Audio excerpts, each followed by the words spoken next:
بسم اللہ الرحمن الرحیم۔ تمام دیکھنے اور سننے والوں کو خالد چودھری اور اقبال سبحانی آپ کے روزانہ کے میزبان آپ کو خوش آمدید کہتے ہیں، سلام پیش کرتے ہیں۔ آج کوشش کر رہے ہیں کہ ایسے موضوع پہ بات کریں کہ روز آپ سیاست کے حوالے سے دیگر موضوع جو سرگرم رہتے ہیں مختلف، ان پہ بات تو ہوتی رہتی ہے۔ ہم چاہ رہے ہیں کہ عدم برداشت، صبر کا دامن چھوڑنا، یہ وہ چیزیں ہیں، وہ عوامل ہیں جو ہر آئے روز ہمیں مختلف سبق بھی دیتے ہیں، لیکن ہمارا معاشرہ ان سے سیکھنے کو تیار نہیں۔ چاہے وہ سیاست کا میدان ہے، چاہے وہ کوئی بھی شعبہ ہے، ہر جگہ ہمیں عدم برداشت اور صبر کا دامن جو ہے وہ ہاتھ سے نکلتا ہوا دکھائی دیتا ہے۔ تو اسی موضوع کو لے کے آج ہم یہ پروگرام کر رہے ہیں۔ اقبال سبحانی صاحب، سیاست کی طرف اگر ہم دیکھتے ہیں تو وہاں بھی ہمیں یہ عدم برداشت والے پہلو نظر آتے ہیں، جس میں ایک سب سے بڑی وجہ ہوتی ہے کہ اگر کسی بھی سیاسی جماعت کا وہ لیڈر ہے، اس کا لہجہ، اس کے الفاظ، وہ کیا کہہ رہے ہیں، اور اس کے مقابل جب دوسری جماعت اس حوالے سے رد عمل دیتی ہے تو وہ کیا کہتے ہیں، ہم وہ سب کچھ دیکھتے ہیں، ہم سب کچھ وہ محسوس کرتے ہیں، لیکن ان سے سیکھنے کے لیے ہم قطعاً عاری ہیں۔ تو اگر ہم اب بات کریں کہ اس سے ہٹ کے خصوصاً وہ گیمز جو آج اینڈرائڈ جب سے فون معاشرے میں آیا ہے اور وہ بچوں کے ہاتھ تک بھی پہنچا ہے، اور مختلف گیمز، خصوصاً وہ گیمز جس میں سر فہرست پب جی گیم کا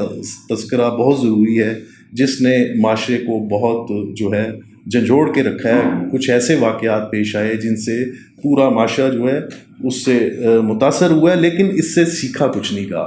اب اگر بات کرتے ہیں پب جی کے حوالے سے ہی، تو اقبال سبحانی صاحب، ہمیں جو ایک اعداد و شمار حاصل ہوئے ہیں اس کے مطابق اس وقت دنیا بھر میں 80 کروڑ کے لگ بھگ جو ہیں وہ لوگ پب جی کے ساتھ منسلک ہیں، جبکہ 3 کروڑ سے زائد لوگ روزانہ کی بنیاد پر اس گیم سے آپس کے ساتھ جڑ کے کھیلتے ہیں، اور اس سے مختلف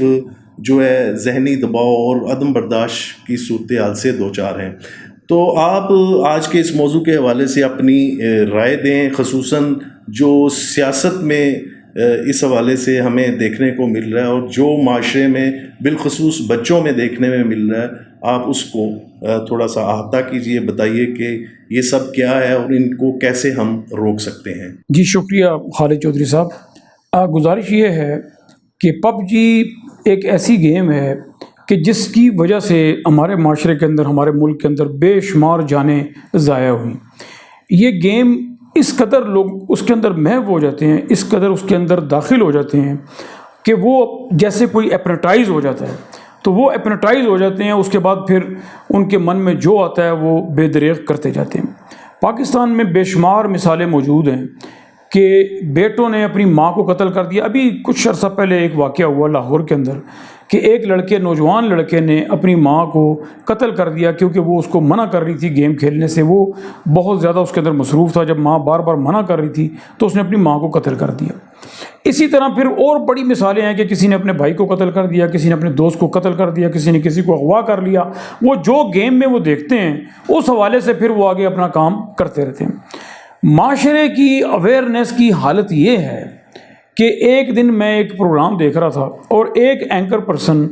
مائک لے کر بازار کے اندر لوگوں سے کو یہ کہہ رہا تھا کہ پب جی جو ہے وہ حکومت نے بند کر دی ہے، اب بتائیں اس کے کیا اثرات ہوں گے۔ اب اس شخص کو یہ پتہ نہیں کہ پب جی ہے کیا۔ وہ کہہ رہا ہے جی کہ حکومت نے تو یہ بڑا ظلم کیا ہے، اس سے تو لوگوں کا روزگار ختم ہو جائے گا اور لوگ بڑے پریشان ہو جائیں گے۔ اچھا، آپ یقین کریں کہ تقریباً 95% لوگ جو ہیں نا، وہ جب میں بڑے عمر کے لوگوں کی بات کرتا ہوں، ویسے تو نوجوان نسل جو ہے وہ اس سے وابستہ ہے زیادہ تر،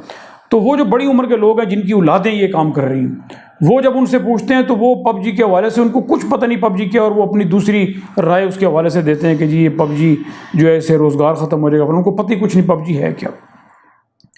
تو اب جب یہ حالات ہو جائیں گے تو پھر آنے والی نسل کو سدھارے گا کون؟ معاشرے کے اندر، ملک کے اندر قوانین موجود ہیں مگر ان کے اوپر عمل درآمد کہیں پر سرے سے ہے ہی نہیں۔ نہ حکومتی سطح پر ایسے کوئی ادارے بنائے گئے، نہ حکومتی سطح پر اس قسم کی چیزوں کی کوئی اویئرنیس دی گئی۔ اب ایک گیم جس کو کھیلنے سے اور جس کو مطلب ہے کہ لاکھوں کی تعداد میں نوجوان نسل پاکستان میں کھیل رہی ہے، تو حکومت کو اس بات کو بھی، جبکہ کئی قتل بھی اس میں ہو گئے، تو حکومت کو اس بات سے کوئی غرض نہیں ہے کہ لوگ مر رہے ہیں، لوگ اغوا ہو رہے ہیں، جھگڑے ہو رہے ہیں، لوگوں کے معاملات بگڑ رہے ہیں، تو اس کے حوالے سے کوئی حکومتی سطح کے اوپر کوئی ایسا ادارہ بنا دیا جائے یا کوئی میڈیا کے ذریعے کوئی ایسی اویئرنیس کر دی جائے کہ لوگ جو ہے نا اس سے باز رہیں اور اس کے اندر بہت زیادہ داخل نہ ہوں۔ اصل میں بات یہ ہے کہ اس کی کئی وجوہات ہیں، کوئی ایک وجہ تو ہے نہیں ہے۔ ایک تو جو نوجوان نسل فون کو بے دریغ استعمال کرتے ہیں، مثلا گھروں کے اندر اگر آپ دیکھیں تو چھوٹے چھوٹے بچے 3-4 سال کے بچوں کے ہاتھ میں فون ہوتے ہیں اور وہ سارا دن اس کے اوپر لگے رہتے ہیں۔ اسی طرح پھر ان سے تھوڑے بڑے نوجوان۔ یہ کیوں ایسا ہو رہا ہے؟ اس کی ایک جو سب سے بڑی وجہ ہے میں سمجھتا ہوں وہ یہ ہے کہ یہ ماں باپ کی نالائکی اور کمزوری اور سستی ہے۔ اچھا، ماں باپ کی سستی کیوں ہے؟ ماں باپ کی سستی اس لیے ہے کہ جو ماں باپ ہیں، باپ اگر کام پہ گیا ہوا ہے، ماں گھر میں ہے، تو ماں یہ ہیڈک لینا ہی نہیں چاہتی کہ وہ اپنے بچے کو ادھر سے ہٹائے۔ اچھا، اگر وہ بچے کو چھوٹے کو اس سے ہٹائے گی تو ظاہر ہے بچہ جب ہوتا ہے چھوٹا وہ پھر باتیں مانگتا ہے، وہ کھیلنا چاہتا ہے، وہ کچھ سننا چاہتا ہے، کچھ کہنا چاہتا ہے، تو ماں کے پاس تو اتنا ٹائم ہی نہیں ہے۔ ماں خود فون کے اوپر لگی ہوئی ہے، ماں خود کبھی کسی بہن کو کال کر رہی ہے، کبھی کسی رشتہ دار کو کال کر رہی ہے، کبھی کسی دوست کو کال کر رہی ہے، یا کچن میں کام کر رہی ہے، یا اور گھر کے جو کام ہے وہ کر رہی ہے۔ تو ماں کے پاس اتنا وقت ہوتا ہی نہیں کہ وہ اپنی اولاد کو تھوڑا سا ٹائم دیں اور اس کو پھر ان چیزوں سے وہ منع کریں۔ بلکہ وہ یوں پہلے زمانے میں یہ ہوتا تھا کہ جو مائیں ہوتی تھی وہ اپنے بچوں کو نا مطلب گھروں سے باہر چھوڑ دیتی تھی گلیوں میں، تو بچے گلیوں محلوں میں جائے، ماں جو ہے وہ اپنے سارے کام شام گھر کے کرتی رہتی تھی۔ اچھا، پھر اس سے پہلے جو ٹائم تھا وہ یہ تھا کہ جو مائیں تھیں، نانیاں تھیں، دادیاں تھیں، وہ بچوں کو کہانیاں سناتی تھی، بچوں کو اپنے پاس رکھتی تھیں، گپ شپ لگاتی تھی، مگر وہ یکسر ترتیب کے ساتھ اگر آپ دیکھیں نا وقت کے ساتھ ساتھ چیزیں چینج ہوتی رہی۔ وہ کہانیوں قصوں کا جب وقت ختم ہوا تو ماؤں نے بچوں کو گلیوں میں چھوڑ دیا۔ بچے سارا دن گلیوں میں کھیلتے رہتے ہیں، شام کو وہ گھر آتے ہیں، گھر آ کے وہ سو جاتے ہیں۔ پھر اس کے بعد کیا ہوا؟ گیمز آ گئی۔ اب بچے گلیوں میں نہیں کھیلتے، اب بچے اپنے گھر کے کسی کمرے کے کسی کونے کے اندر بیٹھ کے لیٹ کے بس فون کے اندر لگے رہتے ہیں، اور ماں جو ہے وہ اپنے فون پہ لگی ہوتی ہے، بچے اپنے فون پہ لگے ہوتے ہیں۔ تو ان چیزوں کے لیے نا اویئرنیس بڑی ضروری ہے۔ اویئرنیس نہ ماں کو ہے، نہ باپ کو ہے، کسی کو بھی نہیں ہے۔ چند کو ضرور ہوگی، میں سب کی بات تو نہیں کرتا، لیکن میں اکثریت کی بات کرتا ہوں کہ لوگوں کے پاس وقت ہی نہیں ہے کہ وہ اپنے بچوں کو بھی وقت دے سکیں۔ برطانیہ کے اندر میں رہ کے آیا ہوں، برطانیہ کے اندر فیملی سسٹم تھا، خاندانی سسٹم تھا، قبیلہ سسٹم تھا،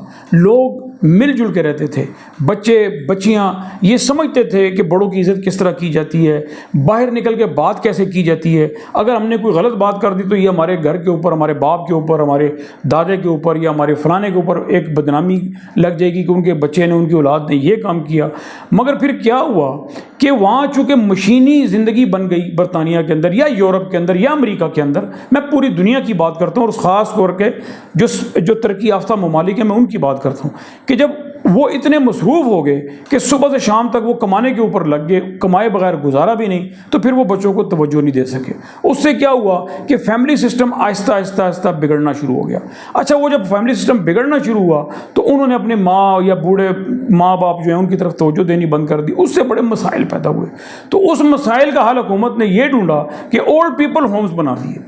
ٹھیک ہے۔ اچھا، پھر جو جوان بچے تھے ان کو اگر ماں باپ نہیں دیکھ سکتے تو ان کے لیے حکومت نے خرچے کا بندوبست کیا، ان کے سکول فری کر دیے، ان کی دوائیاں فری کر دی، میڈیکل ان کا فری کر دیا۔ جب وہ بوڑھے ہونے لگے، یعنی کہ یوں سمجھیں کہ لوگوں کو اسٹیٹ نے اپنی ملکیت بنا لیا،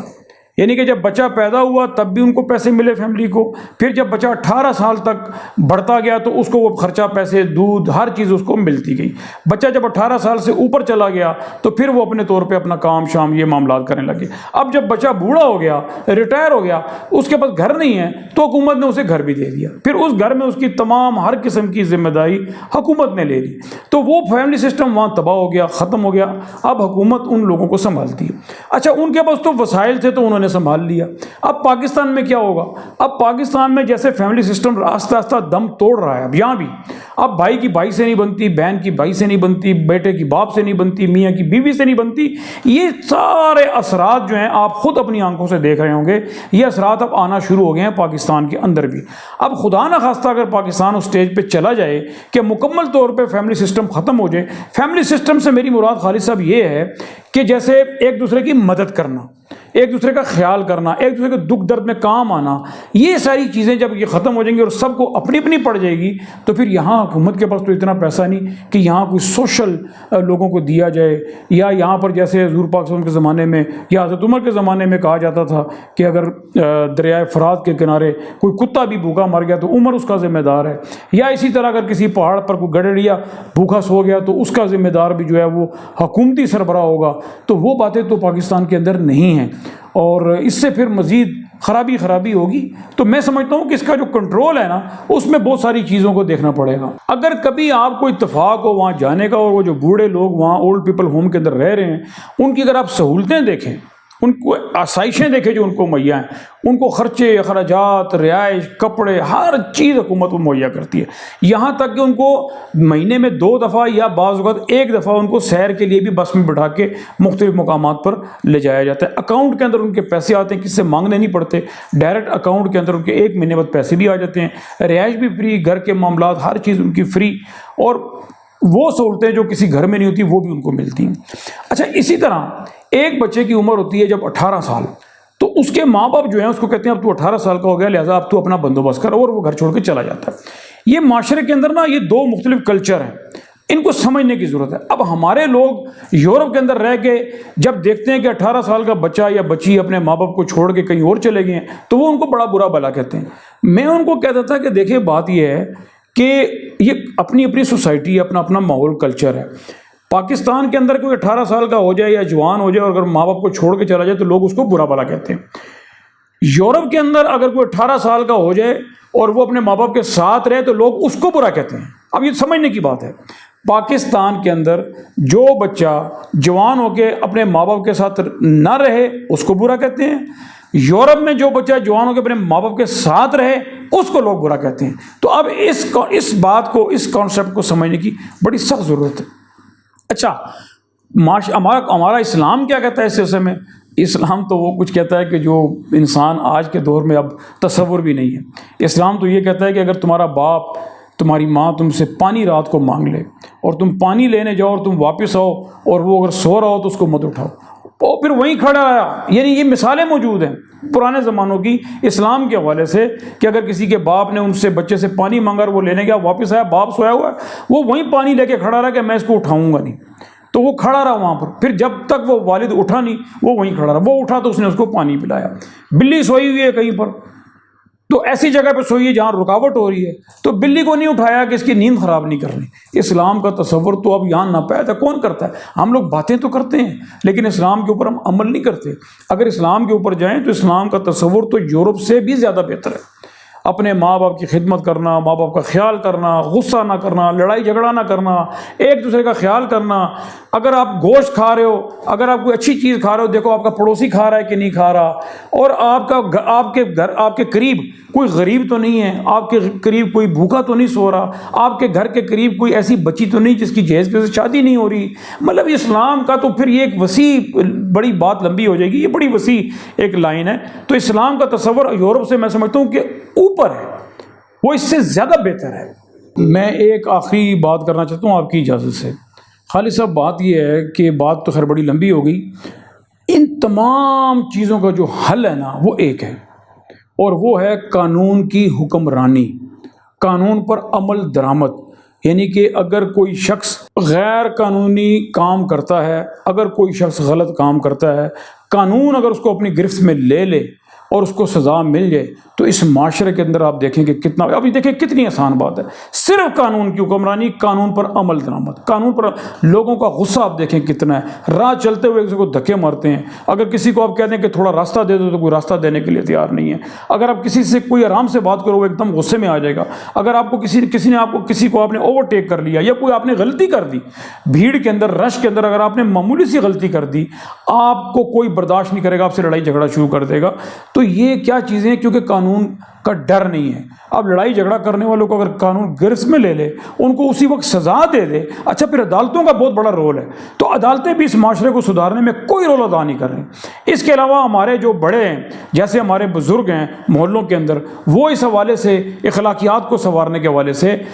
اور سیدھا راستہ بتانے کے حوالے سے وہ کوئی رول ادا نہیں کر رہے۔